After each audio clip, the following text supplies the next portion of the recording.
اعوذ باللہ من الشیطان الرجیم بسم اللہ الرحمن الرحیم الحمد للہ رب العالمین والصلاة والسلام علی اشرف الانبیاء والمرسلین وآلہ الطیبین الطاہرین۔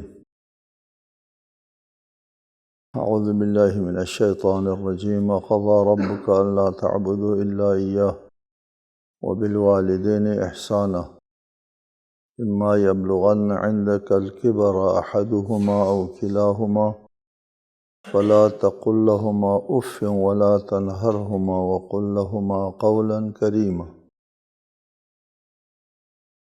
واخفض لهما جناح الذل من الرحمة وقل رب ارحمهما كما ربياني صغيرا۔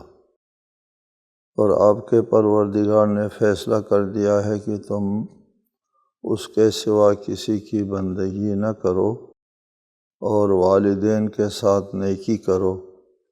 اگر ان میں سے ایک یا دونوں تمہارے پاس ہوں اور بڑھاپے کو پہنچ جائیں تو انہیں اف تک نہ کہنا اور انہیں جھڑکی نہیں دینا، بلکہ ان سے عزت و تکریم کے ساتھ بات کرنا اور مہر و محبت کے ساتھ ان کے آگے انکساری کا پہلو جھکائے رکھا اور دعا کرو، پروردگارا ان پر رحم فرما جس طرح انہوں نے مجھے بچپن میں شفقت سے پالا تھا۔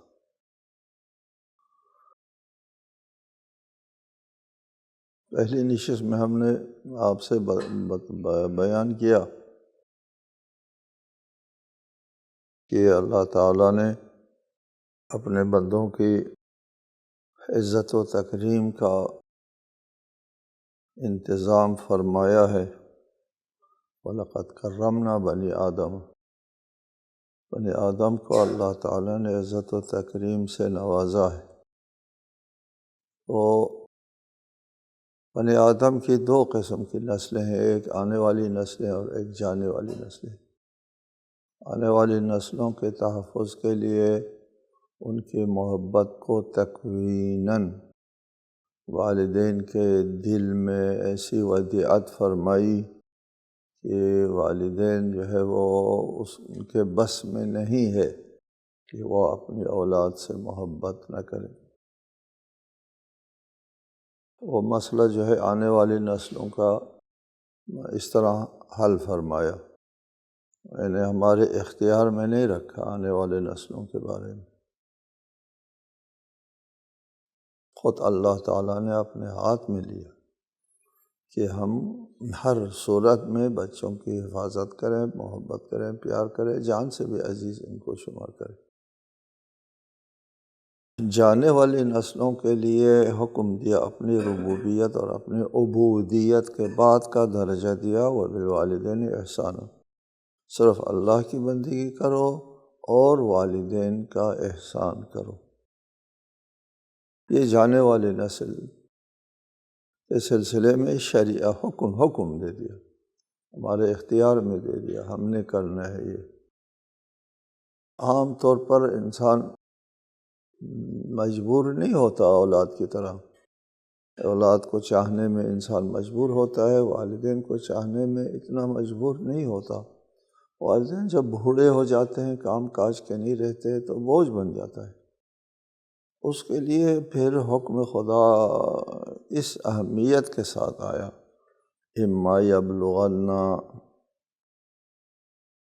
عندک الکبر احدہما او کلاہما فلا تقل لہما اف۔ جب یہ ان دونوں میں سے ایک ہو یا دونوں ہیں، ماں باپ دونوں ہیں، دونوں بڑھاپے کی عمر کو پہنچ جاتے ہیں، تو ان دونوں کو اف نہیں کہنا۔ بڑھاپے کی عمر میں بھی بچہ بھی ہے، بچے کو تو توجہ ملتی ہے، سب کو سب کی طرف سے پیار ملتا ہے، اپنے بھی پیار کرتے ہیں، غیر بھی پیار کرتے ہیں، بچہ ہے پیارا ہوتا ہے، لیکن بوڑھے کو توجہ نہیں ملتی۔ بچہ بھی پیار مانگتا ہے، توجہ مانگتا ہے، ہر انسان، ہر شخص اپنی طرف توجہ مانگتا ہے۔ لیکن جب انسان بوڑھا ہو جاتا ہے، ناتوان ہو جاتا ہے، وَمَن نُعَمِّرْهُ نُنَكِّسْهُ فِي الْخَلْقِ، جس کو ہم زیادہ عمر دیتے ہیں تو ان کے خلقت میں نہایت کمزوری جو ہے وہ کمزور کر دیتے ہیں۔ بوڑھاپے میں انسان جب بوڑھا ہو جاتا ہے تو لوگ اہمیت نہیں دیتے، بوڑھے لوگوں کو اہمیت نہیں ملتی۔ سب سے بڑی بات بوڑھوں کے لیے بچوں کی توجہ ہے کہ میری طرف عزت سے، احترام سے توجہ کرتے ہیں یا بے اعتنائی برتتے ہیں۔ اگر بے اعتنائی برتنا شروع کر دیا اولاد نے اور دیگر قریبی رشتہ داروں نے، تو وہ ایک تو بوڑھاپے کی کمزوری ہے، اور دوسرا بے توجہی بھی ہو گئی تو ان کے لیے زندگی عذاب بن جاتی ہے۔ یہ بڑھاپے میں آنے کے بعد پتہ چلتا ہے کہ بڑھاپے میں توجہ چاہیے۔ اما یبلغن عندک، آپ کے پاس یہ پہنچ جائیں ان دونوں میں سے ایک یا دونوں بوڑھاپے کو، فلا تقل لہما اف، اف تک نہ کہو۔ اف کہنا کیا ہوتا ہے کہ مثلا باپ نے کہا بیٹا میرے لیے فلاں چیز لے آؤ، یا لے آنے میں تاخیر ہو گئی تو انہوں نے تھوڑے سے ناراضگی کا اظہار کیا، تو جواب میں آپ نے کہہ دیا، اوف کر دیا، کیا، زیادہ نہیں، اوف نہ کہو، نہ کہو، یعنی رد عمل جو ہے منفی نہ آئے تمہاری طرف سے۔ دیکھو اللہ تعالیٰ انسانوں کے ساتھ کتنے پیار اور محبت رکھتا ہے، کس قدر اہمیت دیتا ہے، اپنا بندہ ہے، اپنی مخلوق ہے، اس کو سکون اور اطمینان دینے کے لیے یہ حکم دیتے ہیں فلا تقل لہما اف، ان کے لیے اف تک نہ کہو۔ امام جعفر صادق علیہ السلام سے روایت ہے حدیث کہ ادنی العقوق اف، سب سے کم ترین عاق جو اولاد والدین سے عاق ہو جاتی ہیں اس سے کم ترین عاق اف ہے۔ وَلَوْ عَلِمَ اللَّهُ عَزَّ وَجَلَّ شَيْئًا أَهْوَنَ مِنْهُ لَنَهَى عَنْهُ، اگر اف سے کمتر کوئی چیز ہوتی تو اللہ اس سے بھی روک دیتا کہ وہ کرو، یعنی کم ترین منفی رد عمل کرنا ہے۔ والدین نے کوئی چیز مانگی یا کچھ بات کی تو آپ نے اس میں رد عمل کے اظہار میں ایک آواز تھوڑی سی نکالی جس کو اف کے ساتھ تعبیر کرتے ہیں، یعنی سب سے کم درجے کا منفی وہ رد عمل آپ کی طرف سے والدین کے مطالبے کے بارے میں، منفی رد عمل، سب سے کم ترین اظہار بھی نہ کرو۔ سبحان اللہ، اس سے کیا ہوتا ہے، والدین کے دل ٹوٹ جاتے ہیں، وہ پہلے ضعیف ہے، کمزور ہے، آپ کا محتاج ہے۔ ایک زمانے میں آپ والدین کے محتاج تھے تو ان لوگوں نے جان سے بھی عزیز کر کے پالا، اور آج وہ آپ کے محتاج ہے تو آپ کوئی چیز طلب کرتے ہیں تو آپ اف کرتے ہیں۔ وَلَا تَنْهَرْهُمَا، ان کو جھڑکی نہ دو، جھڑکی دینا تو بہت وہ ہے نا، زیادہ ہے کہ یہ بار بار کیوں مانگ رہی ہو، ماں سے کہہ دیا، یا بار بار کیوں تنگ کرتے ہیں مجھے، ہم کو اس قسم کی جھڑکی مت دو، وہ کریں گے، ابو کریں گے، بار بار تنگ نہ کرو، اس طرح جھڑکی کی باتیں نہ کرو۔ وَقُلْ لَهُمَا، قولا کریما، ان کے ساتھ عزت و تکریم کی بات کرو، ہمیشہ احترام کی بات کرو، ادب سے بات کرو، تہذیب سے بات کرو، ان کے احترام کو ملحوظ رکھ کر کے بات کرو۔ قول میں بھی بہت، یعنی بات گفتگو میں بہت اثر ہے انسان کے، گفتگو بہتر ہے تو ان کے لیے بہتر سکون ملتا ہے، اور اگر گفتگو میں تلخی ہے تو وہ بے سکون ہو جاتے ہیں، وہ بیچارے آپ کے محتاج ہیں، آپ جو کہیں ان کے پاس کوئی چارہ کار نہیں ہوتا۔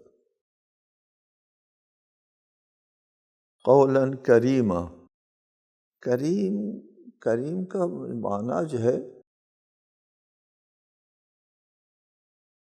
قابل ستائش کو کریم کہتے ہیں۔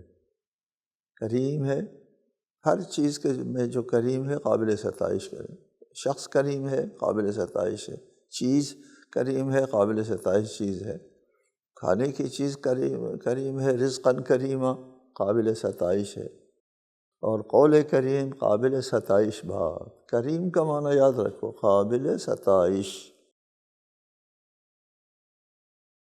اور قولاً کریمہ عزت تکریم سے بات کرو، یعنی قابل ستائش بات تو عزت تکریم والی بات ہے نا،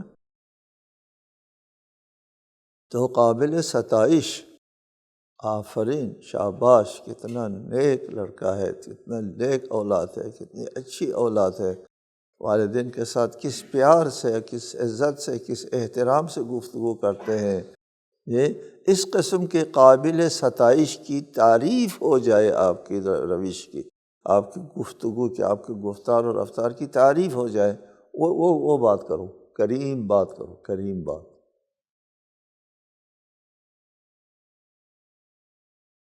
واخفض لهما جناح الذل من الرحمة وقل رب ارحمهما كما ربياني صغيرا، اور مہر و محبت کے ساتھ ان کے آگے انکسار کا پہلو جھکائے رکھو، واخفض جھکائے رکھو، جناح الذل انکساری، الذل انکسار، والدین کے سامنے انکسار نہ ہو تو کیا ہوتا ہے، اکڑ جانا ہوتا ہے، اور تکبرانہ اور اکڑ کر کے بات نہ کرو۔ واخفض لهما جناح الذل، انکسار کے دونوں پروں کو نیچے رکھو، من الرحمہ مہر و محبت سے۔ یہ مرغیاں جو ہے وہ اپنے چوزوں کو کیا کرتے ہیں، ان کو بس اپنے مادری جو مہر و محبت ہے، مامتا، اس کے پروں کے نیچے رکھتے ہیں۔ جناح الذل یعنی انکساری کے پروں کو نیچے رکھو، جس طرح چوزوں کے ساتھ مہربانی کرتی ہے مرغی اپنے پروں کے نیچے تحفظ میں لے کر، ایسا کرو۔ یعنی اس میں ارشاد فرمایا ہے کہ جس طرح ان دونوں نے تمہارے ساتھ کیا ہے احسان، مہر و محبت، اس طرح کرو جس طرح جو ہے وہ مرغی اپنے چوزوں کے ساتھ کرتی ہے۔ پھر آگے فرمایا یہ تو تم سے ہو نہیں سکتا کہ جس طرح تم لوگوں پر مہر و محبت سے، پیار کے ساتھ جو ہے تم کو پالا ہے ان دونوں نے، اس پیار اور اس محبت کے ساتھ تم جو ہے وہ والدین کے ساتھ جو ہے وہ رویہ تو نہیں رکھ سکتا، یہ ہوتا نہیں ہے۔ اگر تم سے نہیں ہوتا ہے تو پھر اللہ سے دعا کرو جس سے ہوتا ہے، وَقُلْ رَبِّ ارْحَمْهُمَا كَمَا رَبَّيَانِي صَغِيرًا، اور مانگو اللہ تعالیٰ سے، اللہ ان دونوں کے اوپر رحم فرما جس طرح ان دونوں نے میرے اوپر رحم فرمایا جب میں بچہ تھا، جس طرح والدین نے میرے اوپر رحم کیا ہے، اسی طرح اے پروردگار آپ ان دونوں پر رحم کرو۔ یعنی اس کا مطلب یہ ہے، اس دعائیہ جملے کا مطلب یہ ہے کہ یہ انسان سے تو ہو نہیں سکتا کہ ماں کی مامتا کا جواب دے، ماں کی مامتا کا ماں کی جو میں بتاتا ہوں نا آپ کو، ماں کے مامتا جو ہے، ماں کے پاس جو مہر و محبت ہے، یہ اللہ تعالیٰ کی محبت کی نمائندگی کرتی ہے زمین پر۔ ماں کی محبت کہ اللہ تعالیٰ کتنا رحیم اور کتنا کریم اور کتنا مہر و محبت رکھتا ہے اپنے مخلوق کے ساتھ، اپنے بندوں کے ساتھ بہت محبت رکھتا ہے جی۔ اس کی ایک علامت اور ایک نشانی ماں کی مامتا ہے۔ یہ اللہ کی مہر و محبت کی نمائندگی کرتی ہے ماں کی مامتا۔ اس طرح تو نہیں ہو سکتا اولاد سے کہ ماں نے جو مامتا دیا ہم کو بچپنے میں کہ ہم بھی اسی طرح کے پیار و محبت دے اور قربانی و ایثار دے، نہیں ہو سکتا۔ تو پھر جس سے ہو سکتا ہے اس سے مانگو۔ وہ کون ہے؟ وہ اللہ تعالیٰ کی ذات جی۔ کما ربیانی صغیرہ ہم سے تو نہیں ہوتا۔ اے اللہ تو کما ربیانی صغیرہ، ہم ان دونوں کے اوپر وہ کرو، رحم کرو، مہربانی کرو۔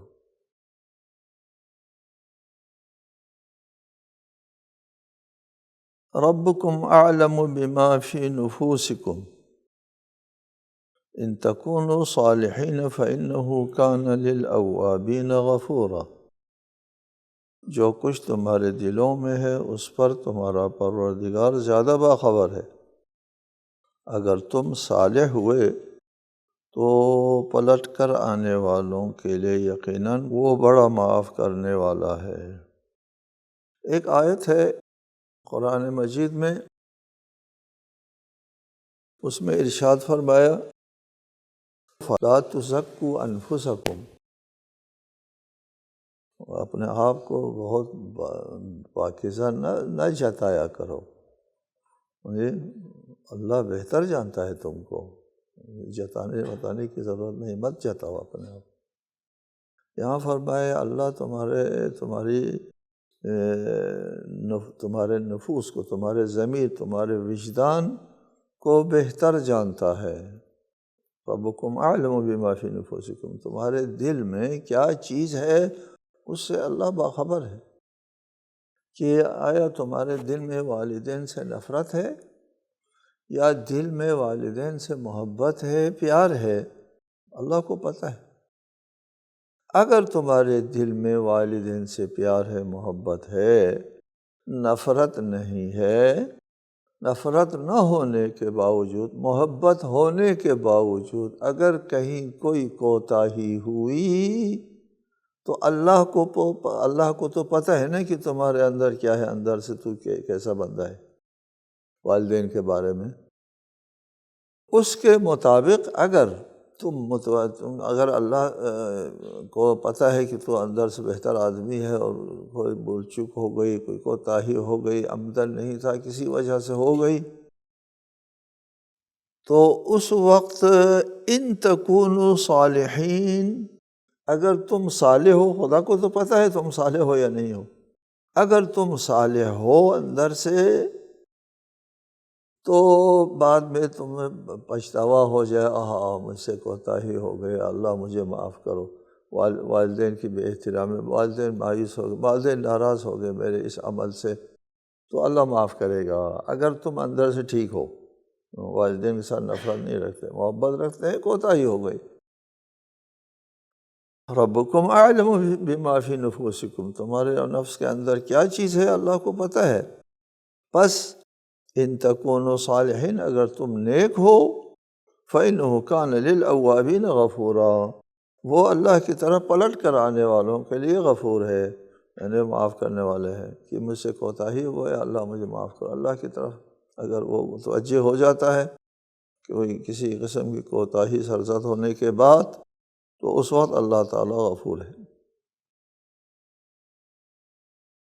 اور اگر نفس کے اندر جو ہے وہ محبت نہیں ہے والدین کے ساتھ، تو پھر اللہ تعالیٰ کے، اور پھر اس کو محبت نہیں ہے، صالحین بھی نہیں ہے، ان تکونوا صالحین، اگر تم صالح ہو، نیک لوگ، صالح بھی نہیں ہے، تو ظاہر ہے کہ وہ پھر وہ اوابین میں سے بھی نہیں ہوگا، وہ نہیں محسوس کرے گا کہ میں نے برا کیا، والدین کو ناراض کیا ہے،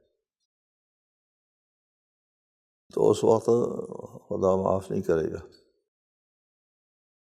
وآت ذا القربى حقه والمسكين وابن السبيل ولا تبذر تبذيرا إن المبذرين كانوا إخوان الشياطين وكان الشيطان لربه كفورا۔ اور قریبی ترین رشتہ داروں کو ان کا حق دیا کرو، اور مساکین اور مسافروں کو بھی، اور فضول خرچی نہ کیا کرو۔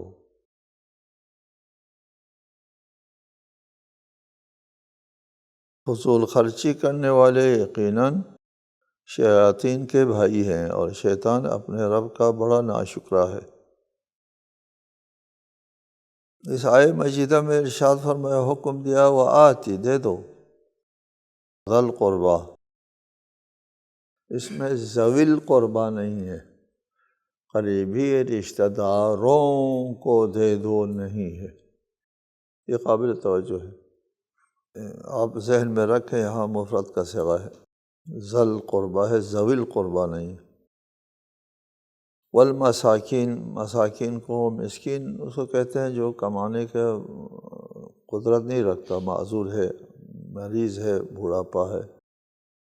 وابن السبیل، مسافر کو، مسافر جو اپنے ملک میں تو بہت امیر ہے لیکن سفر میں اس کا زیادہ راہ ختم ہو گیا اور اس کے پاس گھر تک پہنچنے کا خرچہ نہیں ہے، وہ اگرچہ امیر آدمی ہے، اس کو بھی اس کا حق دینا ہوتا ہے، حق ہے اس کا۔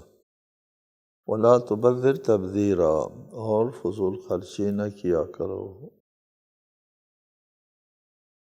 یہاں پر ذی القربیٰ کون ہے؟ ذی القربیٰ سے جناب سیدہ مراد ہے۔ اس پر شیعہ سنی روایات بہت زیادہ ہیں کہ اس آیت کے نازل ہونے پر رسالت مآب نے فدق حضرت فاطمہ زہرا سلام اللہ علیہا کے حوالے کر دیا اس آیت کے حکم پر۔ وآت ذی القربى حقہ، قریبی ترین رشتہ دار کو، قریبی ترین رشتہ دار کو، رشتہ داروں کو نہیں، رشتہ دار کو، حقہ، اس کا حق دے دو۔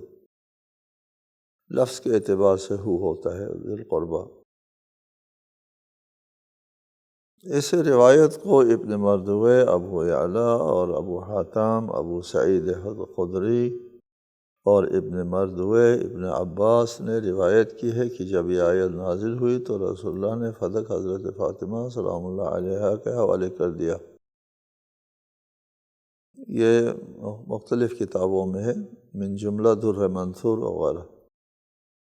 امام زین العابدین جب اسیر ہو کر کے شام کی طرف گئے تو ایک آدمی سے آپ نے فرمایا کہ قرآن پڑھتا ہے تو؟ اس نے عرض کیا ہاں پڑھتا ہوں۔ تو یہ آیت پڑھی ہے وآت ذی القربى حقہ، وہ پڑھی ہے، کیا آپ لوگ ذی القربیٰ ہے؟ یہ فرمایا جی ہم ذی القربیٰ ہے۔ تو ذی القربیٰ کے لیے حق دینے کا اللہ تعالیٰ نے حکم دیا۔ اس پر ہم بحث کریں گے آپ کو فے کا وما افاء اللہ علی رسولہ۔ فے اس کو کہتے ہیں کہ بغیر لڑائی کے، بغیر جنگ کے، بغیر مسلمانوں کے کسی قسم کی شراکت کے کافر جو ہے وہ صلح کرتا ہے۔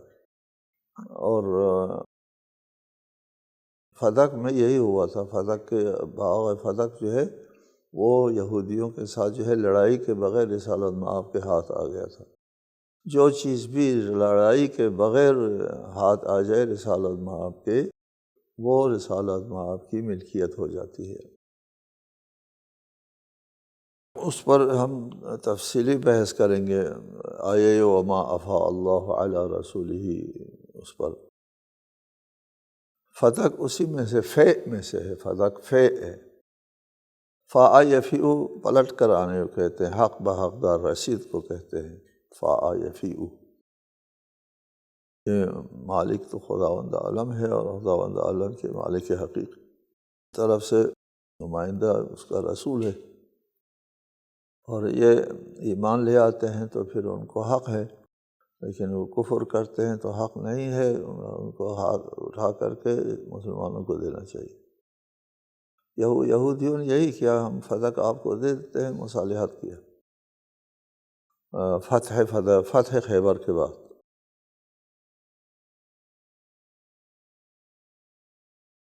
اور مسکین کو بھی اس کا حق دے دو، اور ابن سبیل کو بھی حق دے دو۔ یہ مصارف زکوٰۃ میں، مصارف خمس میں ان کا ذکر آتا ہے، مسکین کو دینا ہے اور ابن سبیل کو دینا ہے۔ وَلَا تُبَذِّرْ تَبْذِيرًا، فضول خرچی نہ کرو۔ ان المبذرین کانوا اخوان الشیاطین، یہ فضول خرچی کرنے والے شیطان کے بھائی ہوتے ہیں۔ فضول خرچی ایک ہے اسراف اور ایک تبذیر ہے۔